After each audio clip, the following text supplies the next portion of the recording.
तो episode 7 part 2 की शुरुआत वहीं से होती जहां पिछला पार्ट खत्म हुआ था। मोइम को पता चल जाता है कि वो मड फ्लैट मैन दानो ही था। फिर दानो ने मोइम के लिए बहुत सारे मेडिसिन खरीद लिए थे, जिन्हें वो मोइम को देने के बाद कहता है कि प्लीज अपना ध्यान रखना। जिसे सुनकर मोइम की तो हार्ट बीट फास्ट हो जाती है, इसीलिए वो भागकर घर के अंदर चली आती है। पर तब भी उसका दिल तेजी से धड़क रहा था। इधर लीना समझ जाती है कि आज सुबह सियोंग के जैकेट पे जो फाउंडेशन का निशान था वो रियू की थी, इसीलिए वो तो काफी फ्रस्ट्रेट हो रही थी और अपने आप से कहने लग जाती कि मुझे पता था कि ऐसा ही होने वाला है। उन्हें देखकर ही मुझे डाउट हो गया था। इसी फ्रस्ट्रेशन में वो अपने ट्रेडमिल की स्पीड बढ़ा देती है, लेकिन दोंगजिन आकर स्पीड कम कर देता है। पर लीना तो उसे जाने के लिए कहकर फिर से स्पीड बढ़ा देती है, तो दोंगजिन फिर से कम कर देता है और उसे कहता है कि तुम इतनी स्पीड से नहीं भाग पाओगी, तुम कोई चीता या टाइगर नहीं हो, इसलिए नॉर्मल स्पीड में भागो वरना तुम ये ट्रेडमिल भी खराब कर दोगी। इसी तरह थोड़ी बहस के बाद वो उसकी बात मान लेती है। इधर रियू घर आकर अपनी मॉम से पूछती है कि आपने ही जानबूझकर मुझे ह्योनजुन के साथ भेजने के लिए ना तैयार होने के लिए कहा था ना। मॉम तो बहाने बनाने लग जाती है और उसे अपने साथ सोना में इनवाइट करती है, लेकिन रियू मना कर देती है। जैसे ही वो ह्योनजुन के बारे में कुछ कहने जा रही थी, मॉम सोना का बहाना करके चली जाती है। तो रियू भी बाहर वॉक के लिए निकल जाती है। अभी सामने से सियोंग भी आ रहा था, जो उसे पूछता भी है कि तुम इतनी रात को कहाँ जा रही हो, लेकिन रियू तो अभी भी उस ह्योनजुन की वजह से गुस्सा में ही थी, इसीलिए वो उसे चिढ़ाते हुए कहती कि क्या ये किसी कुत्ते की आवाज है। सियोंग कहता भी है कि इतनी रात को बाहर जाना ठीक नहीं है, पर रियू इस बात को भी सीरियसली नहीं लेती। तो रियू चलते चलते काफी दूर जाती है और तभी अचानक से उसे अपने पीछे किसी के आने की आवाज सुनाई देती है, इसलिए वो थोड़ी और तेजी से आगे जाने लगती है। उसके पीछे चलने की आवाज भी और थोड़ी तेज हो जाती है, इसलिए रियू तो अचानक से सामने की गली में भागने लग जाती है, पर आगे रास्ता बंद था, इसलिए पीछे मुड़ती तो देखती कि वो तो सियोंग था। वो सियोंग पे चिल्लाने लग जाती है, कहती है कि तेरी वजह से मैं कितना डर गई थी। सियोंग पूछता है तू भाग क्यों रही थी, कहती है पीछे से किसी के फॉलो करने की आवाज आ रही थी, इसलिए भागना पड़ा, और तू इतने चुपचाप होकर मेरा पीछा क्यों कर रहा था, मुझे बुला भी तो सकता था ना। सियोंग कहता है भागने से पहले तू पीछे भी तो देख सकती थी, बिना देखे ही भागने लग गई। इस बात पे इनकी बहस रुकती है। फिर सियोंग कहता है पता है हमारी यही प्रॉब्लम है, हम एक दूसरे को बिना सोचे समझे कुछ भी बोल देते हैं, बहाने बनाते हैं, एक दूसरे को ब्लेम करते हैं, बस वही नहीं कह पाते जो कहना होता है, इसलिए मेन बात की जगह हम में झगड़े होते हैं। पिछली बार की तरह कल रात मैं तुम्हें जवाब देना चाहता था, जब मैंने गुस्से में तुम्हें कह दिया था कि तुम मेरा दिमाग खराब कर देती हो, उस दिन मैं तुम्हें बताना चाहता था। सियोंग ने इतना कहा था कि रियू उसे रोक देती है और उसे कहती है कि अभी मेरे दिमाग में बहुत कुछ चल रहा है, जैसे कोडिंग में एरर आते हैं वैसे ही अभी मेरे दिमाग में बहुत सारे एरर्स भरे पड़े हैं, इसीलिए मैं अभी कोई बात सुनकर समझने की हालत में नहीं हूँ, इसीलिए बाद में बताना। सियोंग पूछता है बाद में कब, रियू कहती है बस बाद में,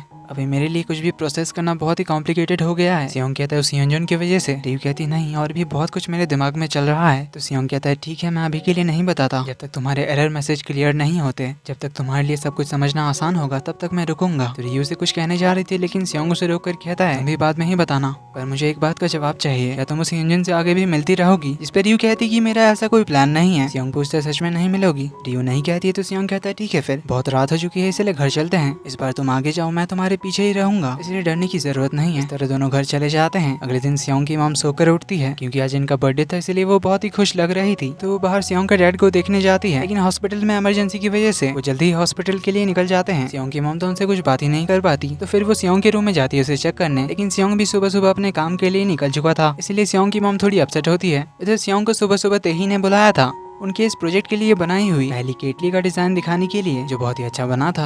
सियोंग को भी काफी पसंद आता है तो उसकी तारीफ करता है, लेकिन तेही को तो उससे और ज्यादा तारीफ सुननी थी। तो सियोंग कहता है क्यों ना थोड़ा प्रोफेशनलिज्म भी मेंटेन करें। तभी उसकी नजर पड़ती है कुछ डैमेज्ड पॉट्स पर, जिनके बारे में पूछने पर तेही बताती है कि कोई भी चीज पहली बार में परफेक्ट नहीं बनती, जैसे तुम जो प्लान करते हो वो हमेशा परफेक्ट रिजल्ट दे वो जरूरी तो नहीं है, अगर हम ट्राई भी ना करें तो कैसे पता चलेगा। उसके बाद दोनों खाना खाने के लिए शहर के लिए निकलते हैं। इधर सियोंग की मॉम मिनिस्ट्री पहुंचती है, लेकिन ऑफिस में आज वाइस मिनिस्टर नहीं थे, इसलिए इन्हें वापस आना पड़ता है। आते हुए अपने फ्रेंड्स ग्रुप में मैसेज करती है, अपने दोस्तों से पूछती कि आज रात का क्या प्लान है, क्योंकि ये जानना चाहती थी कि इनके फ्रेंड्स को इनका बर्थडे याद है या नहीं। इधर मोइम बैंडेड लगा रही थी, जिससे उसे फिर से दानों की ही बात याद आती है कि अपना ख्याल रखना। ये याद आते ही फिर से मोइम की हार्ट बीट फास्ट हो जाती है। इवन मोइम तो ब्लश करने भी लग जाती है। लेकिन जब इस बारे में पूछते हैं कि तुम्हारे गाल लाल क्यों लग रहे हैं, तो मोइम बहाना करके यहाँ से निकल जाती है। इधर दानों रिसर्च कर रहा था पैरामेडिक्स और फायर फाइटर्स के बारे में, जिससे इसे पता चलता है कि रेस्क्यू मिशंस में काफी बार पैरामेडिक्स और फायर फाइटर्स को चोट लगती है, कई बार तो डेडली एक्सीडेंट्स भी होते हैं। इस काम में उन्हें बहुत कुछ सफर करना पड़ता है। एक सीनियर आकर पूछते कि अचानक से पैरामेडिक्स के बारे में क्यों रिसर्च कर रहे हो। दानो बताता है कि मैं एक पैरामेडिक को जानता हूँ जो ऐसे अपनी जान को खतरे में डालती है। हर साल लगभग 300 से भी ज्यादा पैरामेडिक्स पर अटैक्स और असॉल्ट होते हैं, इसलिए वो इस टॉपिक पर कुछ लिखने का डिसाइड करता है। उधर सियोंग और तेही जिस रेस्टोरेंट में आते हैं वहाँ तो रियू ह्योनजुन के साथ आई थी। सियोंग तो उन दोनों को साथ में देखकर हैरान रह जाता है और गुस्सा भी आता है। अब साथ में बैठना ठीक नहीं रहता, इसीलिए वो दोनों उनके पास वाले टेबल में जाकर बैठते हैं। सब लोग खाना शुरू करते हैं। तेही सियोंग से खाने के बारे में पूछती है। सियोंग कहता है अच्छा है। तेही कहती है थैंक गॉड तुम्हें पसंद आया। मैंने हमारे पिछले डेट के बाद इस दिन के लिए बहुत एफर्ट लगाए थे। उनकी डेट की बात सुनकर रियू के एक्सप्रेशन से हमें पता चलता है कि उसे भी अच्छा नहीं लगा। तभी इधर ह्यूनजन रियू के पास एक टिफिन बॉक्स जैसा देखकर पूछता है कि उसमें क्या है। तो रियू से बताती है कि मैंने कुकिंग क्लास ज्वाइन किया है, बस वही जापचे बनाया था।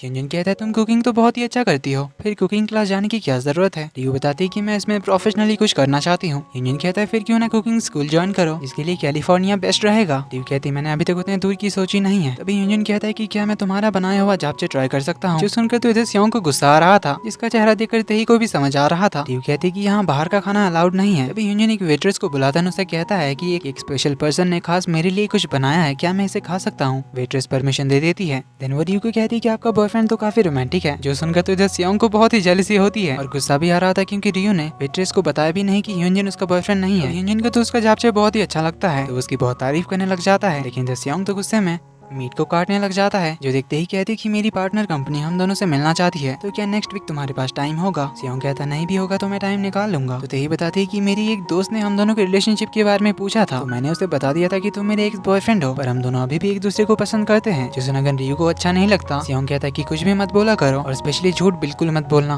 क्योंकि मैं दुनिया में सबसे ज्यादा नफरत झूठ बोलने वालों से करता हूँ। जो लोग प्रॉमिस तोड़ते हैं ये भी एक झूठ की तरह ही है, जैसे प्रॉमिस तोड़ के सीक्रेटली किसी से मिलना। जिसमें रियू को तो खांसी आ जाता है, तो ह्यूनजन उठकर उसे पानी देने जाता है। तो रियू से बैठने जाने कहती है और बताती है कि मैं ठीक हूँ, कोई बड़ी बात नहीं है। तो ह्यूनजन कहता है तुम्हारी छोटी सी भी प्रॉब्लम मेरे लिए बहुत बड़ी बात है, क्योंकि मैं तुम्हारा ख्याल रखना चाहता हूँ। जो सुन सियोंग तो ह्यूनजन को गुस्से में घूरता है। रियू रेस्टरूम चली जाती है। तो वापस आते टाइम लिफ्ट के सामने सियोंग से पूछता है कि तुमने तो कहा था ना इससे नहीं मिलोगी। रियू कहती है तुम्हें इससे क्या, और वैसे तुम यहाँ उसके साथ क्या कर रहे थे। सियोंग कहता है तुम तो जानती हो हम दोनों साथ में प्रोजेक्ट में काम कर रहे हैं। रियू कहती है अच्छा तो काम के लिए होटल में खाना खाने के लिए आते हैं, बड़े महान बिजनेसमैन लगते हो तुम। सियोंग पूछता है और तुम जिसके साथ तुम्हें कोई काम नहीं था उसके साथ ही खाना खाने आ गई। अब इनकी बहस चली रही थी, तब यहाँ पर तेही आ जाती है और उसे एक वाइन गिफ्ट करती है। रियू मना करती है तो तेही कहती है कि फिर अपने बॉयफ्रेंड को दे देना। रियू कहती है कि वो मेरा बॉयफ्रेंड नहीं है। अब ये तेही ने जानबूझकर ही कहा था, इसलिए वो वाइन अपने पास ही रख लेती है। फिर सियोंग को लेकर चली जाती है। लिफ्ट में तेही कहती है कि मुझे लगा था मजा आएगा, साथ में काफी थ्रिलिंग भी था। सियोंग को बात समझ नहीं आती तो तेही कहती है कि लव स्क्वायर मैंने पहली बार एक्सपीरियंस किया। वैसे वो आदमी रियू के क्लोज लग रहा था। सियोंग उसे सॉरी कहता है क्योंकि वो उसकी वजह से अच्छे से खा नहीं पाई। तेही कहती है हाँ अच्छा तो नहीं लगा, क्योंकि मेरे सामने जो बैठा था उसकी नजर तो पीछे थी। फिर भी मैं तुम्हारी सॉरी एक्सेप्ट करती हूँ, क्योंकि इससे मैं कूल लगूंगी। इधर जाते हुए ह्यूनजन फिर से रियू से मिलने की बात करता है, लेकिन रियू से मना कर देती है और पास के स्टेशन में उसे छोड़ देने के लिए कहती है। इधर सियोंग की मॉम को ग्रुप में रिप्लाई आते हैं, कोई भी उन्हें बर्थडे विश नहीं करते, बल्कि शॉप में आकर आइस मेल्ट करने में इनकी मदद मांगते हैं। जो सुन सियोंग की मॉम तो थोड़ी नाराज होती है, क्योंकि इनके फ्रेंड्स को भी इनका बर्थडे याद नहीं था। तो ये अपने फ्रेंड्स की हेल्प करने के लिए उनके शॉप में पहुंचती है, जहां अगर इन्हें सरप्राइज मिलता है, क्योंकि इनके फ्रेंड्स ने तो इनकी बर्थडे की तैयारी की थी। जो देखिए तो काफी इमोशनल हो जाती है, क्योंकि इन्हें लगा था कि किसी को भी इनका बर्थडे याद नहीं है। तो ये लोग उनसे सियोंग के डैड के बारे में पूछते हैं कि उन्होंने तुम्हें क्या गिफ्ट दिया। तो सियोंग की मॉम बताती है कि उन्हें इमरजेंसी की वजह से हॉस्पिटल बहुत जल्दी जाना पड़ा। तभी इन्हें किसी का मैसेज आता है। तो सियोंग के डैड हॉस्पिटल में सारा काम खत्म करके अपनी वाइफ को बर्थडे विश करने के लिए भागते हैं। आते हुए वो बहुत सारे फ्लावर शॉप में जाते हैं अपनी वाइफ का फेवरेट फ्लावर लेने के लिए। फाइनली एक शॉप में उन्हें मिल जाता है, जिन्हें लेकर वो घर के लिए निकलते हैं। तो सियोंग अपने स्कूल के पूल आया हुआ था, जहाँ हमें पता चलता है कि सियोंग को ये जिम रिनोवेट करने का टेंडर मिल गया।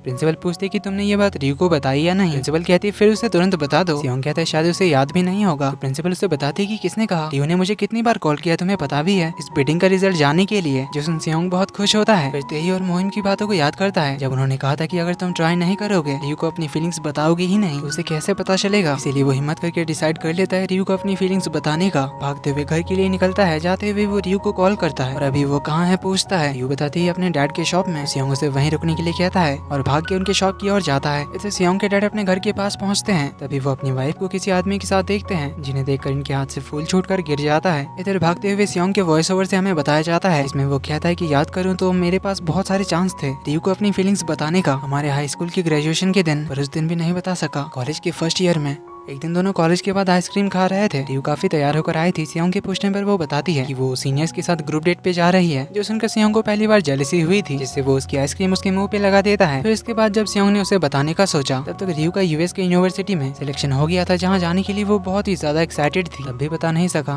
अब कमिंग बैक टू प्रेजेंट, सियोंग भागते हुए रियू के शॉप में पहुंच जाता है। रियू पूछती है तुम कहाँ से भागते हुए आ रहे हो। सियोंग उसे रोकते हुए कहता है कि आज मेरी बात सुन लो, मैंने कहा था मैं वेट करूंगा, बाद में बताऊंगा, पर मुझसे नहीं हो रहा, मैं और वेट नहीं करना चाहता।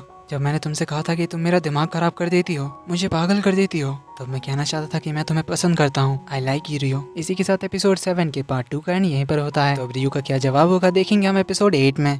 ये वीडियो पसंद आए तो वीडियो को लाइक कर देना, चैनल पर पहली बार आए तो do subscribe and hit the bell icon. मिलते हैं अगले एपिसोड में, तब तक के लिए take care and bye bye.